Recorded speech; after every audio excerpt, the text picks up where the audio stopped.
Eu queria ler com vocês o verso 1 do Salmo 22. E quero agradecer muito, muito a Deus por essa revelação linda e maravilhosa, por esse louvor que tem tudo a ver com o que o Senhor me mandou. Como é bom a gente obedecer, como é bom obedecer. O Senhor me falou: eu quero na próxima palavra que você vai dar no Tropa, que você fale das minhas últimas palavras. Aí eu falei, mas as suas últimas palavras é de desesperança. E ele falou, quem te disse que é de desesperança?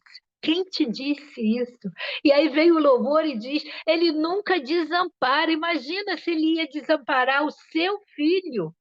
Jamais. Quando ele recita isso, né, lá no, tá em Mateus, agora eu não me lembro, depois eu vou olhar aqui o verso, mas quando ele recita na cruz, no Mateus 27, 43, o que ele está chamando a atenção é para o Salmo 22, quando ele diz: meu Deus, por que me abandonaste? Por que estás tão longe de socorrer-me, tão distante dos meus gritos?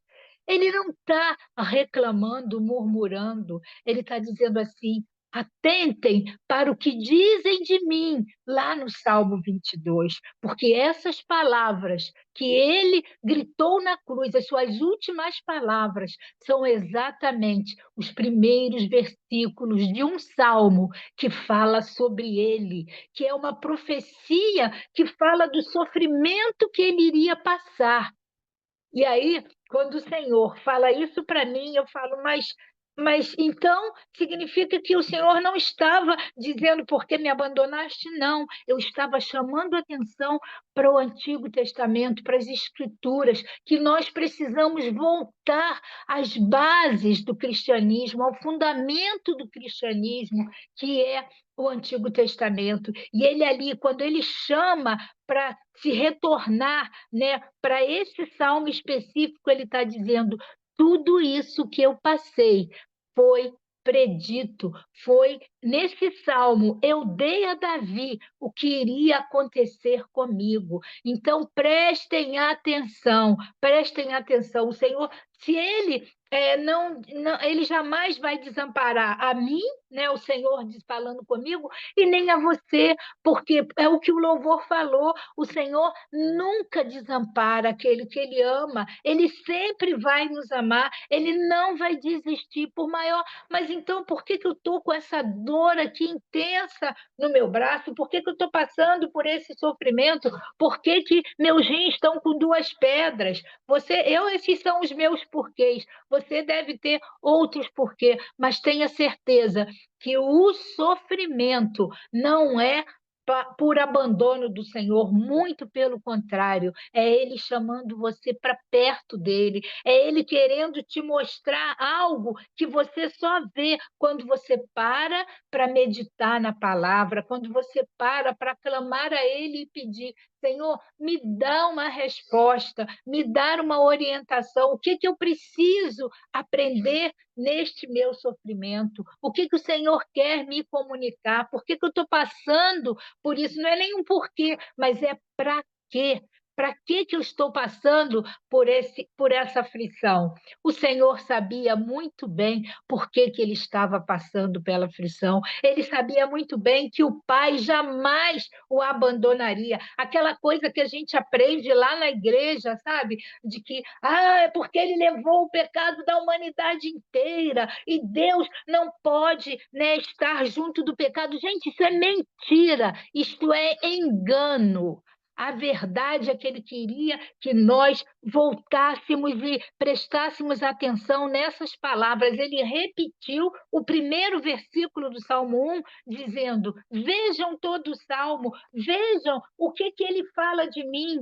Então, vamos ver ali no verso 7 e 8, por exemplo, que diz: todos os que me veem zombam de mim, olham com desdém e balançam a cabeça. Não foi isso que eles zombaram do Senhor?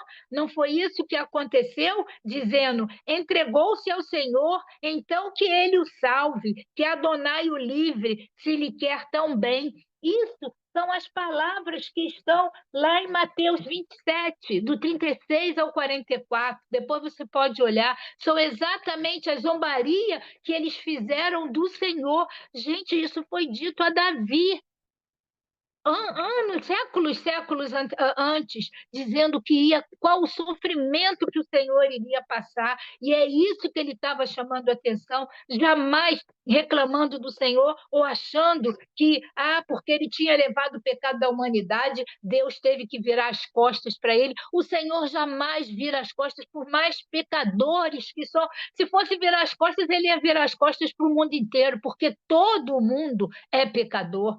O mundo jaz, né, no maligno, e o pecado está à porta o tempo inteiro. O tempo inteiro, se nós não vigiarmos, nós caímos. Caímos no engano, caímos na mentira, caímos na fofoca, caímos na lamúria. São tantas nuances que a gente pode cair e pecar. Assim, de repente, por nada você está falando uma inverdade. Uma inverdade é uma mentira.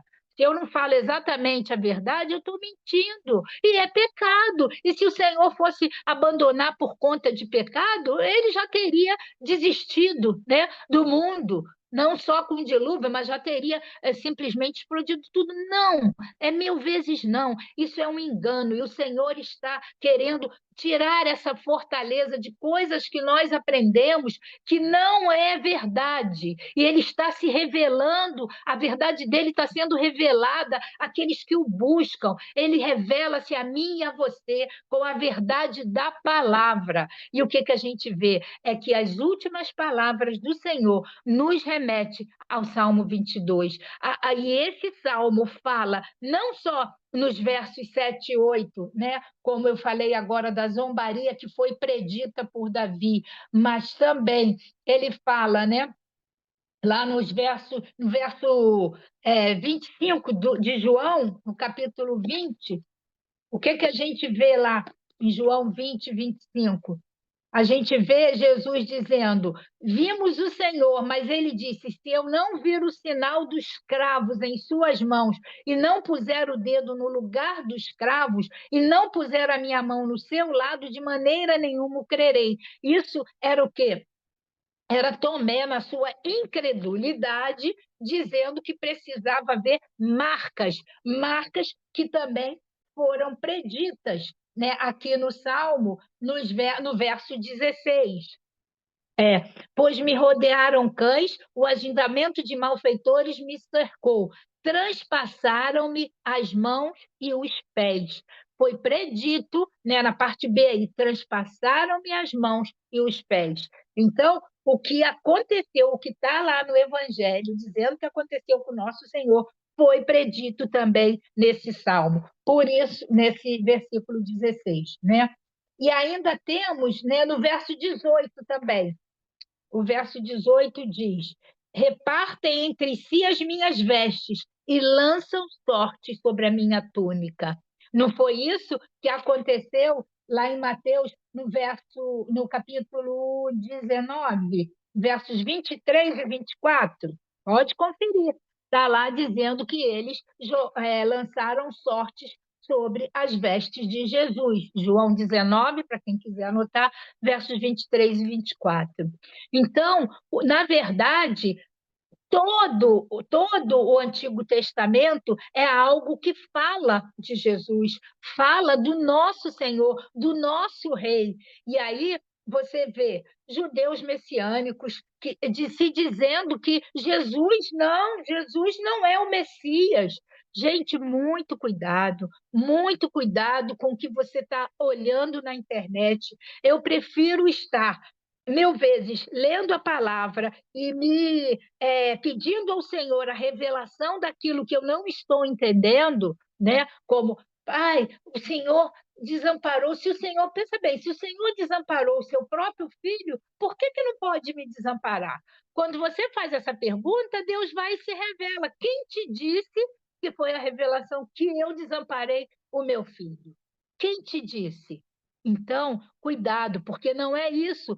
As palavras de Jesus, Jesus é um profeta, sabe? É o nosso sacerdote, supremo sacerdote. Só ele tem essa ligação direta com o pai. Você acha que ele, né, seria abandonado pelo pai?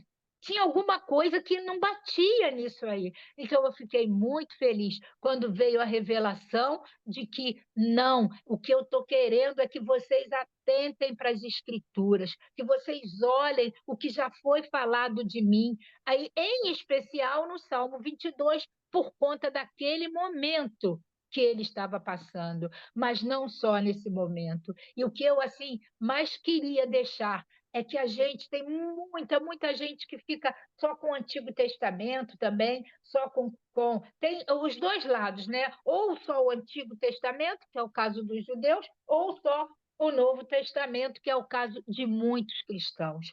Não, mil vezes não. Nós temos uma Bíblia que é completa. O cristianismo tem uma base, né? E essa base é o Antigo Testamento. Essa base que o Jesus era judeu, ele cumpria toda a Torá, ele cumpriu toda a Torá. Então, se nós queremos parecer com Jesus, se nós queremos andar como ele andou, nós temos que também cumprir toda a Torá, cumprir toda a lei.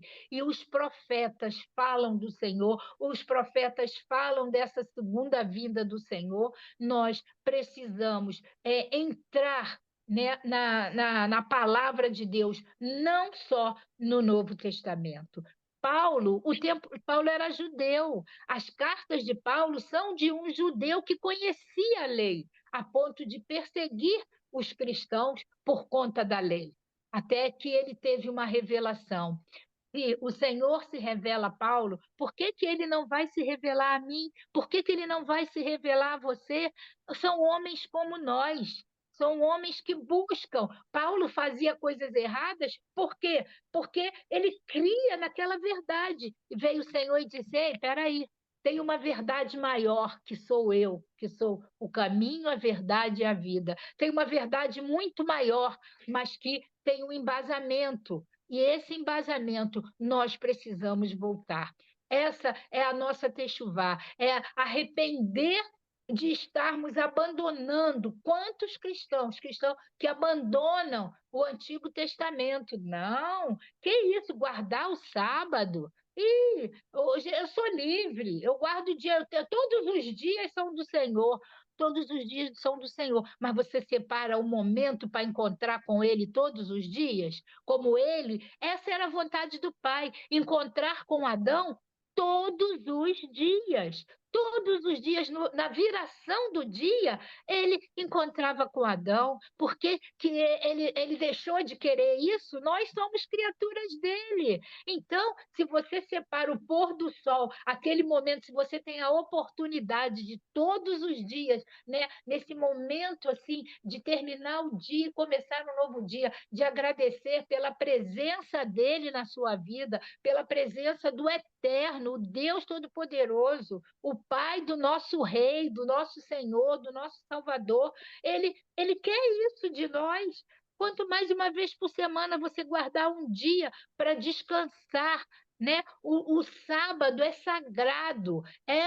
Eu preciso ser santo, eu quero ser santo, eu quero me santificar. Então comece santificando um dia da semana para o Senhor, guardando um sábado para estudar a palavra, para ler a palavra, para não fazer aquilo que a palavra diz para não ser feito no dia de sábado. Por que mudar isso para domingo? Por quê? Porque o inimigo, ele é assim, o dia já não começa mais na viração do dia, quando o sol se põe, que é... Lembra a Bíblia? Quando é que começa? Como é que fala? E foi tarde e manhã. Ele não fala que foi manhã e tarde. Ele fala, e foi tarde e manhã. Então o dia começa no final da tarde, quando o sol se põe. Por que que mudamos tudo isso? Porque o mundo jaz no maligno. Ele quer reverter tudo, ele quer tirar, né, a presença de Deus, ele quer tirar a presença daquele que crê no eterno. Tanto que Israel está lá sendo bombardeado pelo Iêmen. Por quê? Por conta de quererem apagar o nome de Deus, de quererem apagar. E a gente, infelizmente, mães, a gente tem que orar muito pelos judeus. Hoje agora no pôr do sol, né, que aqui já vai daqui a pouco começar.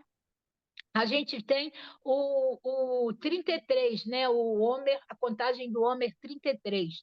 O Homer é o 33 em hebraico, é o Lamed e o Gimel, né?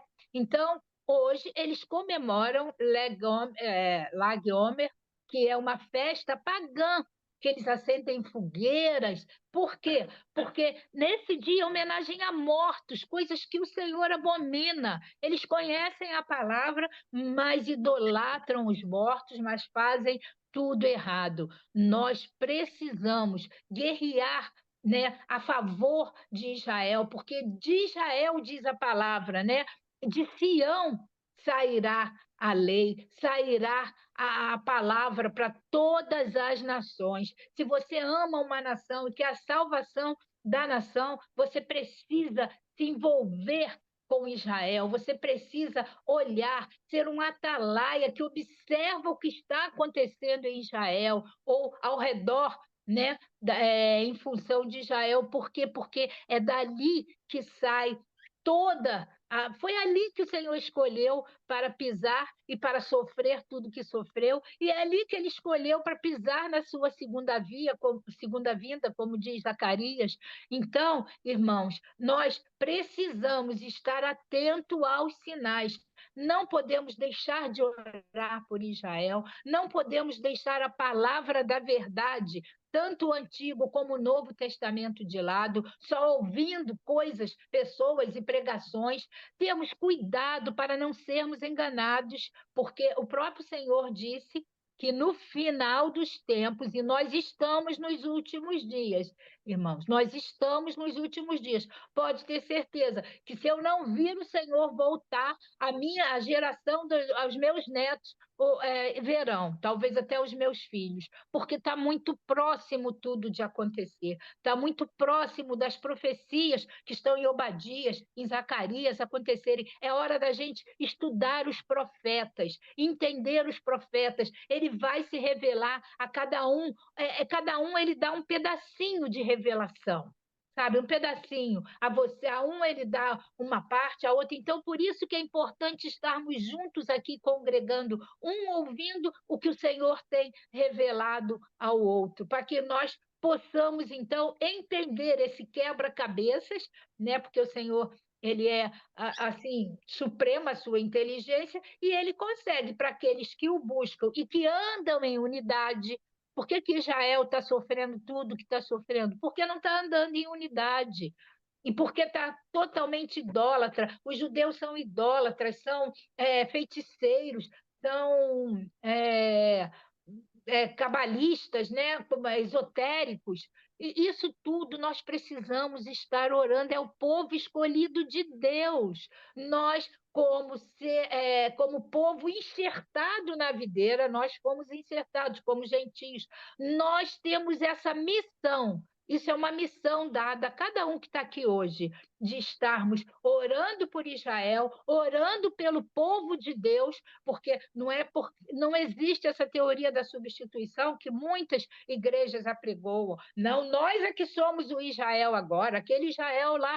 Não, mil vezes não. Cuidado, irmãos, cuidado com o que você ouve e peça a Deus a revelação da verdade, porque Ele dá. Aquele a quem pede, Ele dá sabedoria, Ele dá entendimento. Aquele que tem o Espírito do Senhor não será enganado. E para termos o Espírito do Senhor, precisamos lutar contra a nossa carne, lutar contra os nossos erros, contra as nossas mazelas, contra as nossas fraquezas, porque temos, é claro que temos, né? Como ouvimos ali a pastora Ana falando na reunião de coordenação, uma bênção. Sim, nós temos, e a nossa luta é justamente identificar qual é a minha fraqueza. Senhor, eu não sou mansa, eu queria tanto ser mansa como o Senhor é, então vamos guerrear e lutar por essa mansidão.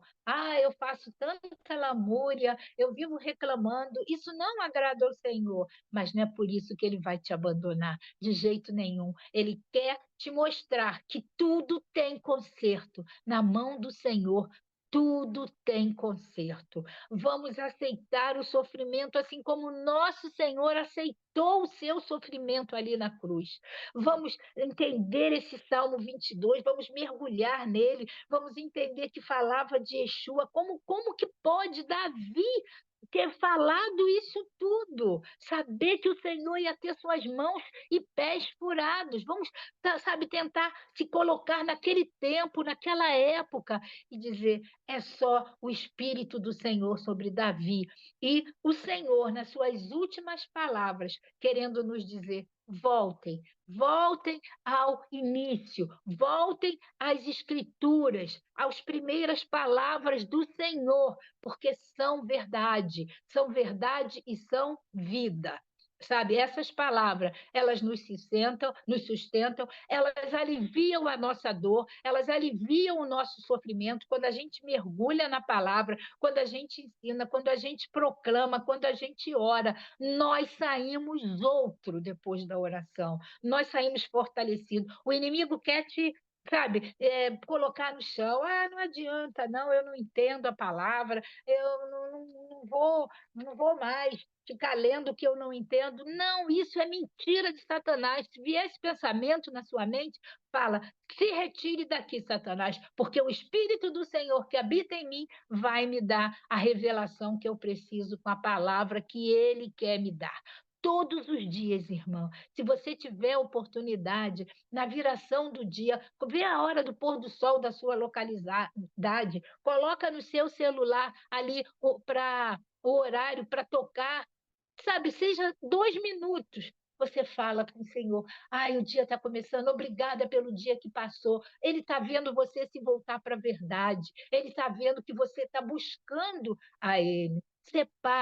Separa o sábado. O Senhor guardava o sábado sim. Ah, mas lá ele deixou eles catarem espiga de milho, seus discípulos, para comer, que até o judeu. Não estamos falando de legalismo, mas estamos falando, dedique ao Senhor um dia da sua semana para estar só com Ele, para não fazer aquilo que Ele pediu para não ser feito.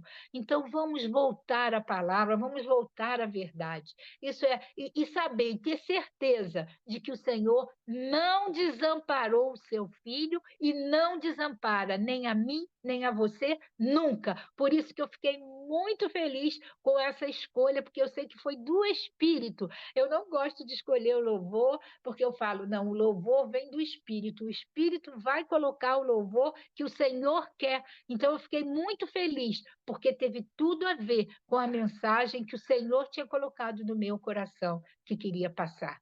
Não se desespere no sofrimento. O Senhor não te abandonou. O Senhor te ama, independente daquilo que você faz. Você só precisa se voltar para Ele, fazer a techuvá, se arrepender, né, dos nossos maus caminhos. Isso que a gente precisa. Que o Senhor se revele a cada uma de nós e que a gente possa sair confiante de que Ele sempre nos ama, ainda que as circunstâncias estão parecendo que o Senhor está longe, Ele está mais perto do que eu e você imaginam.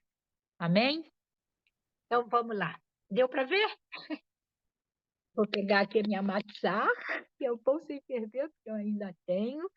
Vamos agradecer a Deus, porque naquela cruz que ele se entregou, não foram os judeus que o mataram. Muitos cristãos acham que os judeus eles mataram a Jesus, aí são contra. Não, não foi. Ele se entregou, ele deixou-se partir. Esse pão, esse pedacinho de pão que você tem aí, é um pedacinho de Yeshua que você vai se alimentar. Sabe o que que é o pedacinho do Senhor? Ele te dando, ele se reparte assim e diz: toma um pedacinho de mim, você é meu, você faz parte de mim. Quando a gente come esse pão, a gente está dizendo isso, ó, eu estou lembrando que o Senhor se partiu por mim e eu agora faço parte do Senhor. Eu sou um pedacinho do corpo do Senhor. Glória a Deus por isso. Vamos comer. Eu abençoo o pão de cada um, cada pedacinho de pão de cada um, e que nós possamos sentir essa presença ao nos alimentarmos desse pão.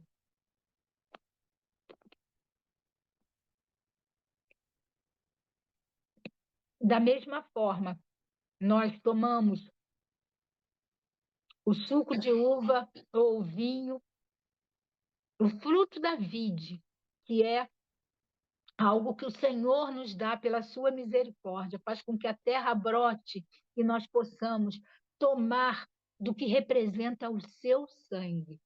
Um sangue que nos purifica, que nos limpa de todo pecado, que nos refaz, que nos fortalece. O sangue de Yeshua é vida. E nós, ao tomarmos esse suco, esse fruto da vide, nós estamos declarando que recebemos esse sangue sobre nós para nos purificar, para perdão dos nossos pecados, para que nos santifique, porque queremos ser santos como o Senhor é santo. Amém?